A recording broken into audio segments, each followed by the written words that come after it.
नमस्कार, मी अजित चव्हाण। आज रणसंग्राम मध्ये आपण आलो आहोत पिंपरी चिंचवड मध्ये।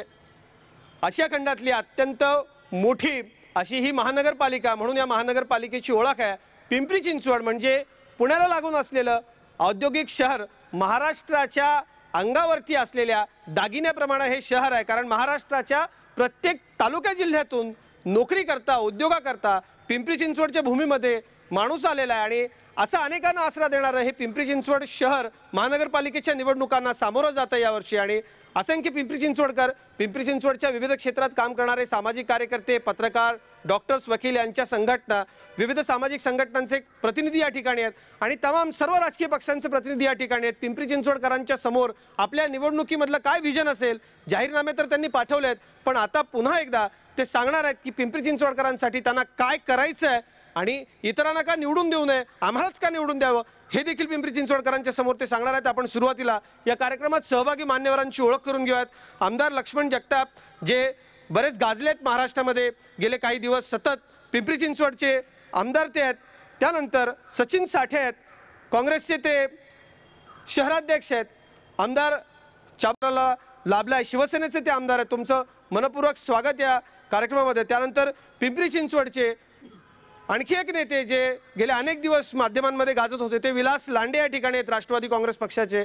सचिन चिखले आहेत, मागच्या निवडणुकीमध्ये जे एका वेगळ्या कारणामुळे गाजले होते, आधी लगीन निवडणुकीचं आणि नंतर माझं असं म्हणून सचिन चिखलेंनी या पिंपरी चिंचवडची निवडणूक राज्यभरामध्ये गाजवली होती, ते सचिन चिखले मनसेचे। आपण थेट या कार्यक्रमामध्ये चर्चेला सुरुवात करतो। काही महिला भगिनी आहेत, बेसिक प्रश्न जे आहेत त्यांच्यापासून ती आपण सुरुवात करूयात, महिलांपासून कार्यक्रमाला सुरुवात करूयात। ताई, काय नेमकी आपली समस्या आहे आणि काय यांच्याकडनं आश्वासन आपल्याला हवं आहे? माझी अशी अपेक्षा आहे जे कोणी सत्ताधारी येईल त्यांच्याकडनं की जसं आता आपलं डिजिटल इंडिया होत चाललेलं आहे, त्याच हिशोबाने एक लायब्ररी व्हायला हवी की जी शाळेत जाणाऱ्या मुलांपासून तर आपल्या ज्येष्ठ नागरिकांना मदत होऊ शकेल असं एक वाचनालय हवं आणि एक महिला असून एक महिला जनसंपर्क कार्यालय हवं की जे फक्त महिलांसाठी असावं। कारण काय होतं, इलेक्शन झालं की परत पुरुष प्राधान्य येतात, प्रत्येक ऑफिसमध्ये फक्त पुरुष असतात आणि मग ज्या घरगुती आपल्या काम करणारे महिला असतात त्या येऊन आपल्या समस्या ठेवू शकत नाही, समस्या मांडतायत। ते फार महत्त्वाचा मुद्दा आहे आणि मला वाटतं हा मुद्दा मान्य करायला कुठल्याच राजकीय पक्षाच्या नेत्यांना कुठल्याही पद्धतीने आक्षेप नसेल, कारण अत्यंत रास्त असा मुद्दा आहे, अगदी थेट आणि थोडक्यात। प्रत्येक वेळेला महिला म्हटलं की एकच मुद्दा सगळ्या पक्षांमध्ये समोर येतो, तो म्हणते महिला सुरक्षितता। हा मुद्दा खरं तर पिंपरी चिंचवडमध्ये महत्त्वाचाच आहे, पण याच्या बरोबरीनं मला असं वाटतं की आता जर पिंपरी चिंचवड उद्योग नगरी म्हणून समोर येतं आहे तर महिलांचा उद्योगाच्या दृष्टीनं असणाऱ्या जे प्रश्न आहेत, म्हणजे आत्ताच आपण बघितलं असेल की 2-4 दिवसापूर्वी IT मधल्या एका महिलेचा झालेला खून प्रकरण असेल, असे अनेक प्रकरणं आपल्याकडे समोर येत आहेत। ह्या सुरक्षितता ह्या मुद्द्याबरोबरच आणखीन महिलांचेही वेगवेगळे प्रश्न आहेत। त्याच्याबरोबरीनं मी म्हणेल की सुरक्षित पाळणाघरं हाही खूप मोठा प्रश्न पिंपरी चिंचवडमध्ये उभा राहतोय आणि अनेक भागातनं महिला पिंपरी चिंचवडमध्ये काम करण्यासाठी येत आहेत। आजूबाजूला IT हब हे जे मोठं आहे तिथे वर्किंग विमेन हॉस्टेल एकही नाहीये। तर मला असं वाटतं की महिला प्रश्नांचा जेव्हा कुठलाही पक्ष विचार करत असेल तर सुरक्षितता आणि पाणी याच्या पुढे जाऊन 2-4 गोष्टींचा आपण आणखीन विचार करण्याची, म्हणजे 21व्या शतकातल्या नोकरी करणाऱ्या महिलांचे हे मुद्दे आहेत। 50% महिला आरक्षण सगळे नक्कीच विचार करतील। लक्ष्मण जगताप, तुमच्यापासून आपण सुरू करूयात। का तुमच्या पक्षाला निवडून द्यायचं पिंपरी चिंचवडकरांनी, इतरांना का निवडून द्यायचं नाही आणि या सगळ्यावरती काय नेमकं तुमचं आश्वासन आहे? खऱ्या अर्थाने पिंपरी चिंचवड स्मार्ट करायचंय, यासाठी भारतीय जनता पक्षाला विजयी करावं अशी माझ्यासारख्या कार्यकर्त्याची धारणा आहे।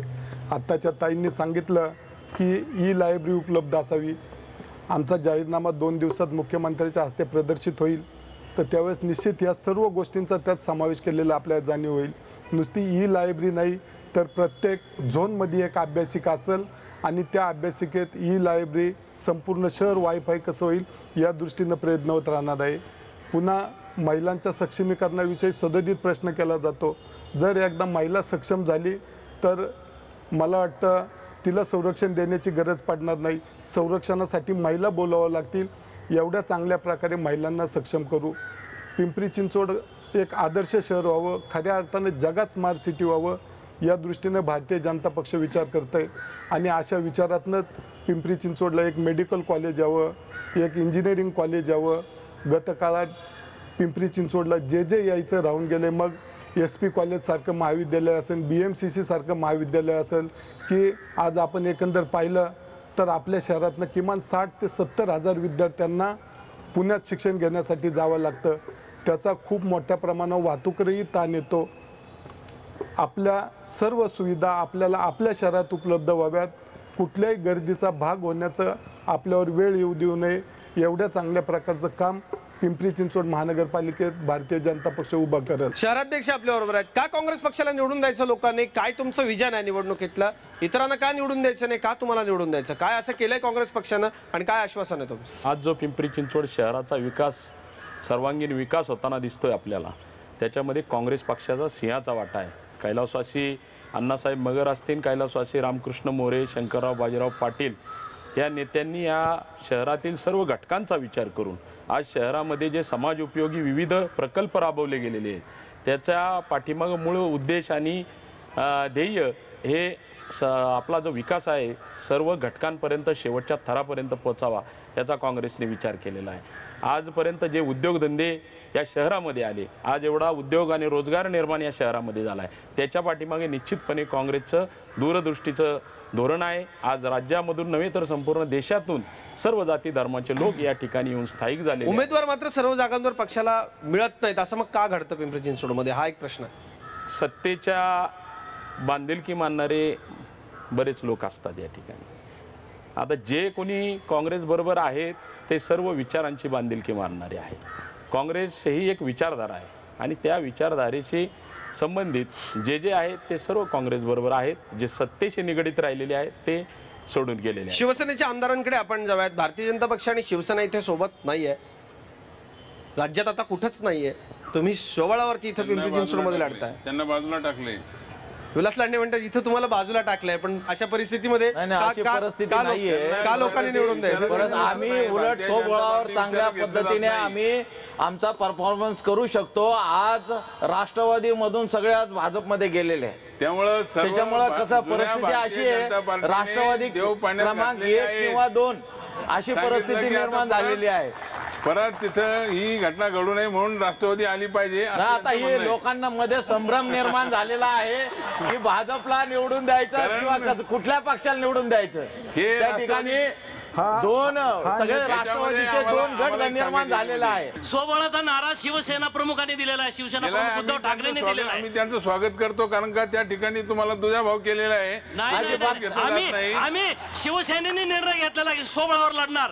भारतीय जनता पार्टी तुम्हाला त्याचा फायदा कदाचित विलास लांडेंना होतोय म्हणून त्यांनी फिरकी घेतलेली दिसते. आपण आमदार साहेबांकडे जाऊयात. आमदार साहेब, काय विजन आहे तुमचं आणि का तुम्हाला निवडून द्यायचं? हे बघा, पिंपरी चिंचवड आता ही 6वी निवडणूक आहे आणि गेल्या 30 वर्षांमध्ये 2 DP झाले. ज्या पद्धतीने DP व्हायला पाहिजे त्याची अंमलबजावणी व्हायला पाहिजे अजिबात झाली नाही. तुम्ही आजही जर पाहिलं तर 70% DP हा शहरात झालेला नाही, केवळ 30% DPचं त्या ठिकाणी अंमलबजावणी झालेली आहे.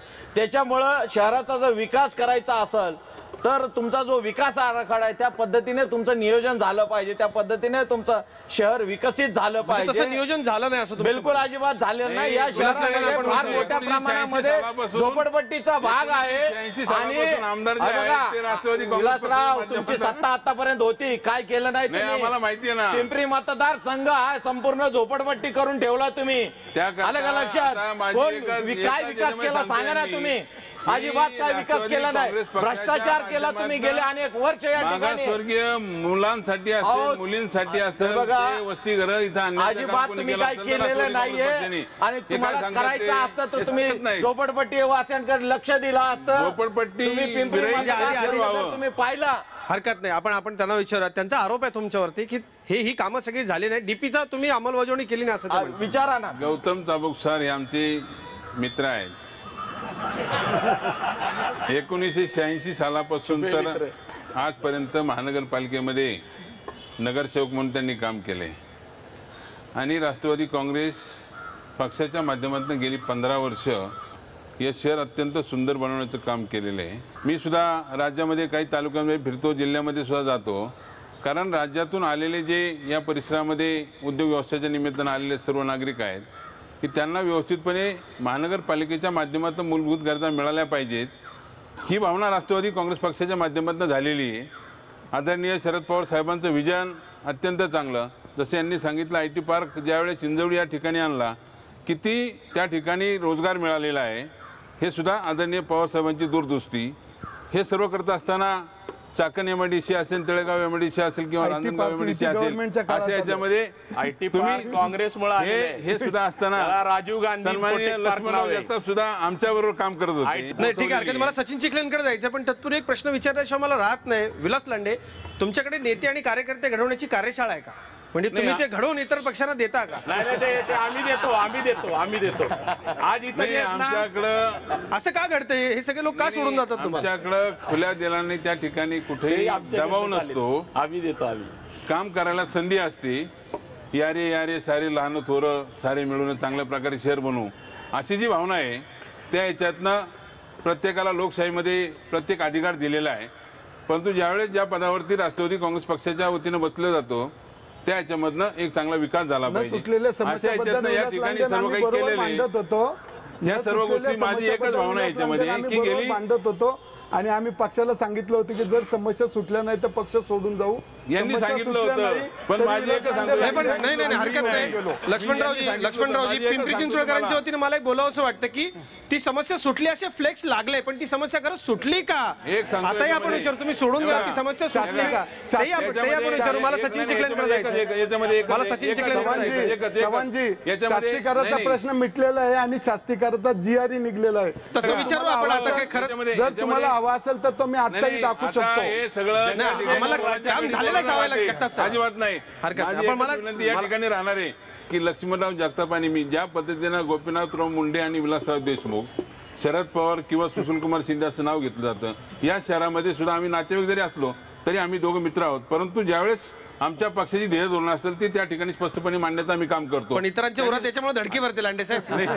त्याच्यामध्ये हे सुद्धा आमच्या पक्षाच्या माध्यमातून जे काही काम केले, यांनी सांगितलं 2.5 वर्षामध्ये यांचं सरकार केंद्रामध्ये महाराष्ट्र शासनामध्ये सांगितलं त्यांनी मला की आपण हा प्रश्न सुटला नाही तर त्या ठिकाणी आपण पक्षात राहायचं नाही. परंतु यांनी सुद्धा अजूनपर्यंत या शहरातल्या शास्त्रीकराच्या बाबतीमध्ये, आनंद बांधकामाच्या बाबतीमध्ये असा GR त्या ठिकाणी लोकांच्या समोर आलेला नाही.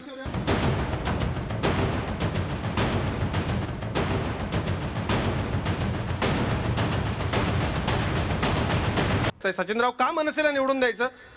काय आश्वासन आहे पिंपरी चिंचवडकरांना? सर्वात महत्त्वाची गोष्ट म्हणजे अशी की जर शहरातील विविध मुद्दे पाहिले, हॉस्पिटलचा प्रश्न असेल, वाहतुकीचा प्रश्न असेल, शिक्षणाचा प्रश्न असेल, त्याचप्रमाणे या पिंपरी चिंचवड शहरामध्ये सगळ्यात मोठा प्रश्न म्हणजे अनधिकृत बांधकाम आणि शास्तीकर. पण आता आमदार साहेब म्हणतात झालंय ते. नाही झालं जरी असेल, ते जरी आता बोलत असेल तर आम्हाला आश्वासन नाही पाहिजे, आम्हाला पूर्णपणे कृती पाहिजे त्याच्यामध्ये. आश्वासन नको. आणि आजपर्यंत भाजपने नेहमी आश्वासनच दिलेली आहेत आम्हाला, तर आश्वासन नाही, कृती दाखवा आणि आम्ही ते मान्य करू. अजिबात त्यांनी सांगितले त्याप्रमाणे मी त्यांची सहमत आहे. फक्त गाजर दाखवणे, लोकांना दिशाभूल करणे. खरंच आता आमदार साहेब कार्यक्रम संपेपर्यंत जर GR दाखवणार असेल, मला वाटतं आपल्याला या विषयावरती बोलायचं. कार्यक्रम संपण्यापूर्वीच GR दाखवतो.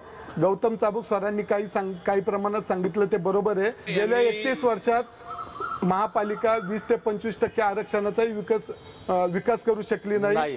जे काही 40-50% विकसन झालं तो ज्या मतदारसंघात मी प्रतिनिधित्व करत होतो त्या परिसरात झालं. जसं आमदार साहेब विलास लांडे बोलतायत ते थोडं पटतंय सगळ्यांना. म्हणजे आम्हाला असं कसं, जसं विकास झाल्याचं श्रेय विलास लांडेचा पक्ष घेऊ इच्छितो तसं न झाल्याचंही श्रेय त्यांनी घ्यावं हे आम्हाला. नाही आम्ही तर म्हणतो ना, मान्य करतो. ज्या ठिकाणी 70% होत नाही त्या ठिकाणी कसला विकास? हे राष्ट्रवादी पुन्हा रोड म्हणजे विकास नाहीये. पिंपरी मतदारसंघाच्या अंतर्गत भागाचा, तुम्ही इतर मतदारसंघाच्या अंतर्गत भागाचा काही विकास झालेला नाही. काँग्रेस पक्षाच्या वतीने हेच होते. सगळे अनाथराईज बांधकाम तुमच्या काळात करून ठेवले. सगळे अनाथराईज शाळेवाडीच्या तुम्ही करून दिले. प्रोत्साहन दिलं. काँग्रेस पक्षाचे उपमहापौर त्यावेळेस नाही, चुकीचं बोलताय. तुम्ही उपमहापौर होते का नाही मला सांगा. अनाथाराईज होते ना बांधकामाला तुम्ही. तुम्ही प्रोत्साहन दिलं तुम्ही त्यावेळेस. राष्ट्रवादी काँग्रेस पक्ष होते, नाही तुम्ही बिलकुल उपमहापौर नाही. होते. मी काँग्रेसच्या काळामध्ये असं नाही, उपमहापौर आम्हाला होतो. मान्य आहे. अजिबात नाही. मी राष्ट्रवादीमध्ये नव्हतो. चव्हाणजी येस काँग्रेसमध्ये होते. पाहू शकता कुणी हे बघा, पदाधिकारी झालं आलं का लक्षात? तर त्या जुनी गतकाळच्या काळ, त्यावेळेस महापौराचीच आम्ही काय नगरपंच परिस्थिती होती. जनरल बॉडी कधीही महापौराच्या विचाराशी नसती किंवा स्टँडिंग कमिटीच्या चेअरमन बरोबर नसती. त्यांनी बनवलेला महापौर होता, त्यांनी बनवलेला महापौर. जो नेता आदेश त्यांनी देईल बनवलेला त्याप्रमाणे महापौर. जनरल बॉडी चालते. नाही पण त्यांचं म्हणणं असं आहे की तुम्ही पण त्याची थोडी जबाबदारी घेतली पाहिजे, हा, कारण आता नाही, फक्त गळ्यातला पट्टा बदलला.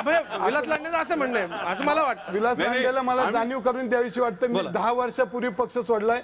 अजूनही कालपर्यंत मला त्यांच्याच पक्षाचे काय समजत होते हे मला कळत नाही. हा जी आर जो हा आहे कोरा कागद आहे. याची- GR वगैरे काय याची- नाही. कोरा याची- कागद आहे, तुम्ही तपासून घ्या.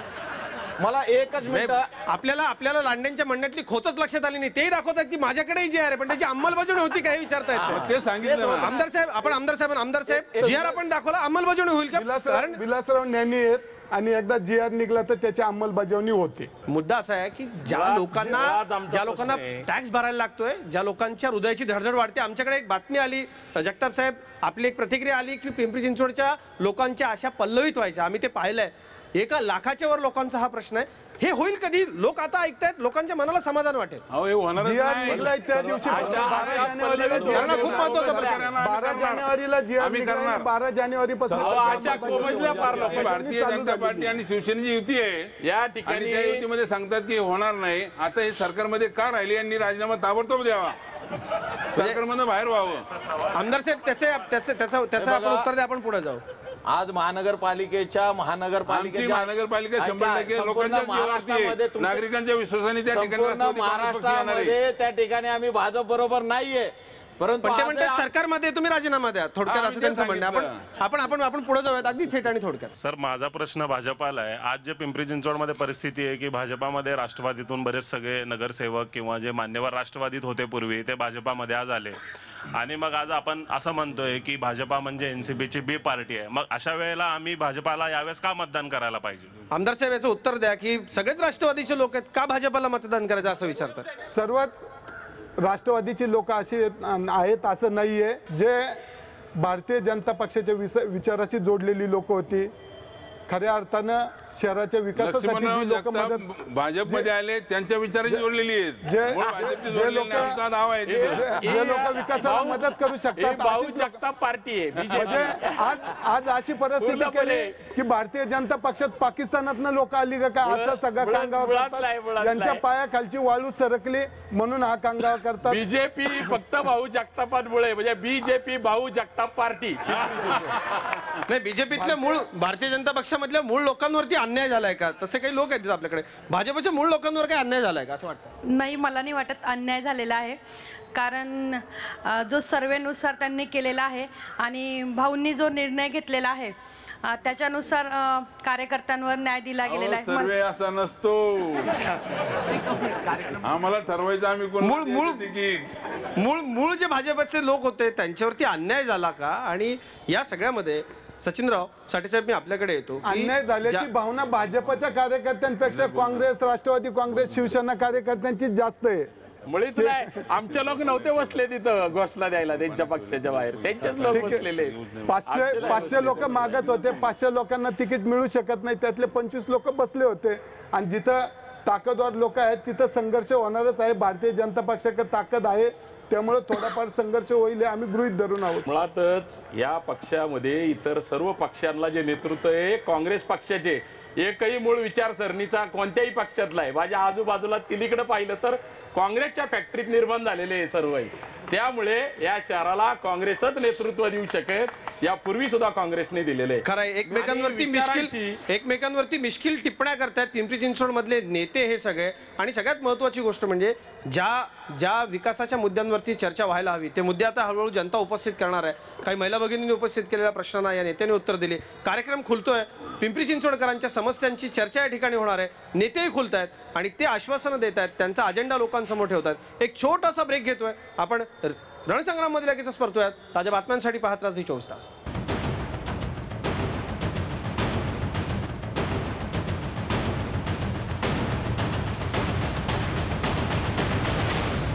रणसंग्राममध्ये पुन्हा एकदा स्वागत. औद्योगिक नगरी पिंपरी चिंचवडमध्ये आपण आहोत आणि पिंपरी चिंचवडमधले दिग्गज नेते एकमेकांना कोपरखळा देत नागरिकांच्या प्रश्नांची उत्तरं देत आहेत. काही सर्वसामान्य नागरिक या ठिकाणी आहेत आपल्यापर्यंत. आपण थेट आणि थोडक्यात प्रश्न आपला कोणासाठी? आम्ही एक जाहीरनामा तयार केला आमचा, म्हणजे येणाऱ्या सत्ताधारी पक्षाकडून असणाऱ्या अपेक्षा. माझी विनंती आहे तुम्हा सगळ्यांकडे आम्ही दिलेले तुमच्या ऑफिसमध्ये, तुम्ही कृपा करून पहा. त्यातले 3 मुद्दे मला ह्या ठिकाणी थोडे महत्त्वाचे वाटतात, ते तेवढे फक्त बोलतो थोडक्यात. एक तर स्थायी समितीमध्ये जे काही विषय तुम्ही घेता त्या सगळ्याची ट्रान्सपरन्सी आम्हाला हवी आहे. म्हणजे मी स्वतः इंजिनियर आहे, मी स्वतः एक बिझनेस चालवतो. जे BRTSचं काम केलंय ते 200 रुपये किलोनी केलंय आणि ते मला खात्री आहे 90 रुपये किलोनी होऊ शकतं. मग हा फरक का मला माहिती नाही. आणि दुसरी गोष्ट जी कुणाच्या अजेंड्यावर दुर्दैवाने मला दिसत ती म्हणजे पर्यावरण आणि नद्यांचं संरक्षण. ही फार महत्त्वाची गोष्ट वाटते. आणि तिसरी सगळ्यात महत्त्वाची गोष्ट जे मुतियान सरांनी आता सांगितलं, सर शहर विकसित झालेलं आहे पण ह्या शहरामध्ये खरोखरच बालकं म्हणजे लहान मुलं आणि ज्येष्ठ नागरिक हे चालू फिरू शकतात का, सायकलिंग करू शकतात का, त्या दृष्टिकोनातून जी निर्माण व्हायला पाहिजे ती सुरक्षितता तुम्ही निर्माण करावी अशी अपेक्षा. म्हणजे येणाऱ्या पिढीसाठी आणि ज्येष्ठांकरता काही पत्रकार मंडळी आपल्याकडे काय नेमकं आता सध्या शहरामध्ये सुरू आहे आणि पिंपरी चिंचवडकरांना काय अपेक्षित आहे आगामी सत्ताधाऱ्यांकडून? पिंपरी चिंचवडकरांना विकासच अपेक्षित आहे, परंतु ही निवडणूक आतापर्यंत गावकी आणि भावकीवरच झालेली आहे. म्हणजे जगताप विरुद्ध लांडे किंवा लांडे विरुद्ध बाबर, जगताप विरुद्ध बारणे अशी निवडणूक झालेली आहे. आता जरी पक्षामध्ये BJP मध्ये जरी काही उमेदवार गेले असतील तर ते लक्ष्मण जगताप प्रभावित आहेत किंवा इकडे शिवसेनेत गेले असतील तर ते व्यक्ती प्रभावित आहेत. त्यामुळे ही निवडणूक सुद्धा लांडे साहेब जरी सांगत असतील विकास कामावरती, परंतु ही निवडणूक सुद्धा व्यक्ती प्रभावितच होणार आहे. व्यक्ती प्रभावित ही निवडणूक असेल हरकत नाही, पण त्या व्यक्ती चांगल्या असल्या पाहिजे. त्यांनी शहर विकासाकडे लक्ष दिलं पाहिजे आणि जितक्या खेळीमेळीनं हा कार्यक्रम होतोय त्याच खेळीमेळीनं शहरातलं वातावरणही राहिलं पाहिजे. विलासराव लांडे, ज्या सूचना आता आपल्याला केल्या आहेत त्यांच्याबद्दल आपलं काय म्हणणं आहे? पर्यावरण नीट राहिलं पाहिजे, दुसरी गोष्ट लहान मुलं आणि ज्येष्ठांच्या करताही काम झालं पाहिजे. तसं झालं का काम आणि आपण काय नदी सुधार प्रकल्प सुद्धा महानगरपालिकेचा महत्त्वाकांक्षी प्रकल्प तो आम्ही हातामध्ये पाठीमागच्या काळातनं घेतलेला आहे. दुसऱ्या याच्यामध्ये मुद्दा सांगितला ज्येष्ठ नागरिकांच्या बाबतीमध्ये की साधारणतः मला वाटतं की कमीत कमी 60 ते 70% विरंगुळा केंद्र या ज्येष्ठ नागरिकसाठी या शहरामध्ये या महानगरपालिकेने उपलब्ध करून दिलेले आहेत. काही जागेअभावी त्या ठिकाणी राहिले आहेत, पण ते सुद्धा आम्ही राष्ट्रवादी काँग्रेस पक्ष आणि स्थायी समितीचा कारभार पारदर्शी व्हावा त्यांनी सांगितलं. राष्ट्रवादी स्थायी समितीचा कारभार पारदर्शकता आहे ना. शेवटी या महानगरपालिकेच्या आयुक्तांनी या याच्यामध्ये आयुक्त जर समजा आयुक्ताकडे ती नोट जाती महानगरपालिकेच्या कामाच्या संदर्भात एक्झिक्युटिव्ह इंजिनियर स्थापत्य विभागाकडनं असेल किंवा विद्युत विभागाकडनं असेल, ज्या विभागाकडनं जे काही या शहरातले नवीन प्रकल्प करायचे असतील, काही समस्या असतील त्यासाठी. पण आणखी पारदर्शी कसं करता येईल? आणखी पारदर्शी काय करता येईल? स्थायी समितीमध्ये सर्व पक्षीय भ्रष्टाचार चालतो, मिळून चालतो. सर्व पक्षीय काँग्रेस पण त्यात आहे का? काँग्रेस जरी असेल तरी त्यांची चौकशी म्हणजे आहे असं आपलं म्हणणं आहे का? सचिन पाहिजे अशी माझी पहिल्यापासून मागणी. जो कुणी भ्रष्टाचारी आहे त्याची चौकशी झाली. सर्व पक्षीय सांगितले सर्व पक्षीय त्यांना तेच मी म्हणलं काँग्रेस मग याच्यामध्ये सत्तेवर येण्यापूर्वी एवढ्या वल्गना केल्या या शहरातला भ्रष्टाचार मिटू, पण तेच भ्रष्टाचारात सामील आहे दुर्दैवाने सांग. आम्ही सत्तेत नाही असं आहे का? आता शिवसेनेने स्वाभिमानाची भूमिका घेतली, का नाही राज्य शासनातनं बाहेर का नाही पडत? इथं सचिनराव इथं गावकी भावकीचं राजकारण आहे असं ते म्हणले, ते खरं आहे. पिंपरी चिंचवड महानगरपालिका कोण चेअरमन होत आहे बघा ना. चेअरमन करण्यासाठी फार मोठी विलास लांडे आपल्या चेअरमन होण्यासाठी त्या ठिकाणी सेटिंग करतात. मी कधी चेअरमन झालो नाही. या समाजाने ह्या पिंपरी चिंचवड शहरामध्ये महानगरपालिकेच्या राष्ट्रवादी काँग्रेस पक्षाने खाटीक समाजाला सुद्धा चेअरमन केले, मुस्लिम समाजाला केले, सिंधी समाजाला केले, कोणते समाज ठेवले त्या ठिकाणी पंजाबी समाजाला केलेले. हा राष्ट्रवादी काँग्रेस पक्षाचा विचार आहे. हे बघा, हा जरी विचार असला तर ती चालवती कोण? चेअरमनला काय अधिकार आहे? काँग्रेस पक्षाच्या चेअरमनला काय अधिकार आहे? नाही आमदार साहेब हे सगळं सर्वसामान्य जनता ऐकते आणि कारभार असाच चालतो का? लक्ष्मणराव जगताप, मी सचिन चिखलेंकडे जाऊ इच्छितो. गावकी भावकीचं राजकारण आहे इथं असा एक सूर होता, काय त्याच्याबद्दल आपण म्हणाल? आणि नक्कीच अजून पण तेच वातावरण सध्या पिंपरी चिंचवड शहरामध्ये आहे. आणि सर्वात महत्वाची गोष्ट म्हणजे आता ज्येष्ठ नागरिकांनी जो प्रश्न विचारला, या शहरामधनं 2 नद्या जातात आहे आणि प्रामुख्याने मध्य भागातनं जातात आहे. त्यांची जर का आता अवस्था पाहिली तर एकदम घाणेरडी अवस्था आहे. कारखान्यांचं पाणी, शौचाचं पाणी एकाच ठिकाणी पाठवलेलं जातं. जर या पिंपरी चिंचवड शहरातील नागरिकांनी एक संधी आम्हाला दिली तर नक्कीच आदरणीय राज साहेबांनी जसं नाशिकमध्ये गोदा पार्क सारखा प्रोजेक्ट राबवला तसा पिंपरी चिंचवड शहरासाठी आम्ही नक्की राबवू. सर्वात महत्त्वाची गोष्ट म्हणजे अनेक ज्येष्ठ नागरिक ज्यांना मदतीचा हात पोचला जात नाही, वैद्यकीय दृष्ट्या मदत होत नाही, असे ज्येष्ठ नागरिक घरामध्ये सडत पडलेले आहेत आजाराने. ही महत्त्वाची भूमिका या शहरामध्ये आहे. आणि बाकीचे इतर अनेक मुद्दे आहेत, बाकीचे इतर अनेक मुद्दे आहेत. शहरामधल्या हॉस्पिटल्सची काय परिस्थिती आहे, शहरामध्ये चांगले रस्ते आहेत का, पथदिवे आहेत का, नद्या स्वच्छ आहेत का, इथले नाले स्वच्छ आहेत का, बगीचे आहेत का, क्रीडांगणं आहेत का, तरुणांकरता व्यायामशाळा, अभ्यासिका आणि लायब्ररी आहे का, महानगरपालिका महापालिकेची सगळी कर्तव्य बजावते का. तर एक आपल्याला रुग्णालयाच्या संदर्भामधला प्रश्न होता तो आपण घेऊया. सर, आत्ताच जगताप भाऊंनी सांगितलं की आम्ही मेडिकल कॉलेजेस आणू, त्याचप्रमाणे मोबाईल हॉस्पिटलसुद्धा हवेत. एक असं मोबाईल हॉस्पिटल हवं की जे एक ठराविक चौकात उभं राहील, रात्री 24 आवर्स कधीही ज्येष्ठ नागरिक असो कोणालाही ऑन कॉल गेल्यावर अवघ्या 5 मिनिटात सोसायटी गरीब लोकांच्या कुठेही ते हॉस्पिटल पोहोचलं पाहिजे. म्हणजे की प्रायमरी ट्रीटमेंट तरी झाली पाहिजे. यानी आपण कमीत कमी हार्ट अटॅक्स आता वाढत चाललेले आहेत. महापालिकेने ही जबाबदारी घ्यावी असं आपलं म्हणणं आहे. मेरे प्रश्न आप सबके लिए है. मैं पिंपले सौदागर में पिछले 10 साल से रह रही हूँ, लेकिन वहाँ पे कॉमन वॉशरूम किसी के लिए पास भी नहीं है, कहीं भी नहीं बनाए गए हैं. म्हणजे इतक्या चकाचक शहरामध्ये आपल्याला सार्वजनिक शौचालय महिलांसाठी विशेषतः ती असली पाहिजे. एक पत्रकार म्हणून काय वाटतं आता सध्या या सगळ्या राजकीय अंदाज वर्तवण्याच्या काळामध्ये पिंपरी चिंचवडकरांना नेमकं काय हवं आणि ते मिळालं तर कौल देतील पिंपरी चिंचवडकर? आत्ताच्या सगळ्या प्रचाराच्या ह्याच्यामध्ये मेट्रो हा एक अतिशय महत्त्वाचा विषय. नक्की मेट्रो कोणत्या वळणावरती काय करणार आहे, कारण सगळ्या सर्वसामान्य माणसाचं लक्ष पण त्या विषयाकडे. मेट्रो संदर्भात प्रत्येकाची भूमिका काय हे त्यांनी मेट्रोच्या संदर्भात सगळ्यांची भूमिका आपण जाणून घेऊयात आणि शेवटच्या भागाकडे कार्यक्रमाच्या आपण वळणार आहोत. सगळ्यांचं काय विजन असणार आहे आजच्या कार्यक्रमाच्या माध्यमातून घरात बसलेले कोट्यवधी लोक या सगळ्या निवडणुकीत आपलं मत तयार करणार आहेत आणि त्याचं दान करणार आहेत. मेट्रोसह इतर अनेक महत्त्वाचे मुद्दे बोलूयात पुढच्या भागात. एक छोटासा ब्रेक घेतोय. रणसंग्राममध्ये पिंपरी चिंचवडचे सगळे दिग्गज नेते पिंपरी चिंचवडकरांशी बोलतात. छोटासा ब्रेक, लगेचच परतो.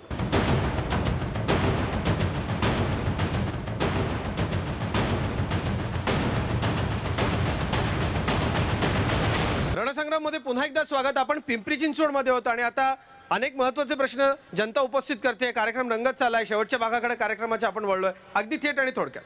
आज पिंपरी चिंचवड शहरात सर्व मान्यवर जे आहेत ते सांगतायत की औद्योगिक नगरी आहे, सांस्कृतिक नगरी आहे, पूर्ण प्रकल्प येणार, मेट्रो येणार आहे. पण आज जे झोपडपट्टीत राहणारे नागरिक आहेत त्यांच्यासाठी हे लोक काय करणार आहेत? आजही तिथल्या झोपडपट्टी धारक जे आहेत त्यांचा विकास झालेला नाही. आजही ते त्यांच्या बेसिक नीड्ससाठी झगडताना तुम्हाला पाहायला मिळतील. त्यांच्यासाठी कोणत्याही प्रकारचे रोजगार तुम्हाला पाहायला मिळणार नाही. खरं, या सगळ्या प्रश्नांसाठी आपण जेव्हा दुसरा एक सगळ्यात महत्त्वाचा मुद्दा आहे तो म्हणजे सार्वजनिक आरोग्याचा मुद्दा आहे. सार्वजनिक आरोग्याकरता काय नेमकं येतंय? आमदार लक्ष्मण जगताप, आपण सगळं ऐकलं. एकतर तुम्हाला सगळे राष्ट्रवादीची बी टीम समजताय, तो लोकांचा जो भ्रम असेल कदाचित तो तुम्ही दूर करा. तुम्ही राष्ट्रवादीची बी टीम आहात का? सगळ्यात महत्त्वाचं हे जे मुद्दे होते त्या सगळ्या मुद्द्यांच्या वरती काय नेमकं तुमचं आश्वासन असेल? आम्ही निश्चित राष्ट्रवादीची बी टीम नाहीये. आम्ही सर्व भारतीय जनता पक्षाचेच आहोत. टीममध्ये जसे चांगले खेळाडू घेतले जातात तसेच चांगले कार्यकर्ते भारतीय जनता पक्षाने घेतलेले आहेत. जर भारतीय जनता पक्षाचा जाहीरनामा वाचला उद्या 2-3 दिवसात तर आपल्याला ज्या अपेक्षित गोष्टी आहेत त्या सर्व गोष्टी त्यात वर्णन केलेल्या आहेत. खूप मोठ्या प्रमाणात भारतीय जनता पक्षानं त्यात अभिवचनं दिलेली आहेत.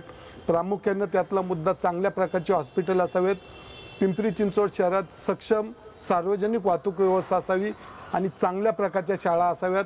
पिंपरी चिंचवडमधनं ह्या टोकावरनं दुसऱ्या टोकावर जायला जेमतेम 15 ते 20 मिनिटापेक्षा जास्त वेळ लागू नये एवढ्या चांगल्या प्रकारचा विकास आराखडा. आणि दुसरं एक महत्त्वाचं ते म्हणजे आता जसं तुम्ही भांडताय निवडणूक एक धक्का लोकांना की कुठल्या पक्षात ते कळत नाही. निवडणुकीनंतर परत तुम्ही सोबत जाल का आपले जे कोण बहुतेक तशी सोबत जायची वेळ येणार नाही. आणि त्यांनी सांगितलं इतर शहरात तसा का विकास झाला नाही. आपण जर मागच्या 30-31 वर्ष काँग्रेस राष्ट्रवादी काँग्रेसच्या ताब्यात गेले 31 वर्षे महापालिका आहे आणि अशा 31 वर्षात जवळजवळ 50 ते 60 हजार कोटी रुपये महापालिकेचं उत्पन्न आलं होतं आणि ते खर्ची पडलंय. एवढ्या मोठ्या प्रमाणातले पैसे कुठल्याही शहराला मिळाले नाही. जर एवढे पैसे चांगल्या हातात पडले असते तर निश्चित आपलं सांगायपेक्षा चांगला विकास होऊ शकला असता. म्हणजे त्या तत्कालीन राज्य सरकारांचा काही वाटा नाही असं तुम्हाला म्हणायचंय? आम्ही स्वतः कमवलं आणि स्वतः खर्च केलं शहराने. राज्य सरकारचे फार पैसे आले नाहीत आणि जे आले ते आत्ताच एका इंजिनियर साहेबांनी सांगितलं की 100% टेंडर राबवू गेलं. त्यांचं म्हणणं आहे की आम्ही आमचे पैसे कमवले, आमचे खर्च केले, काय दिले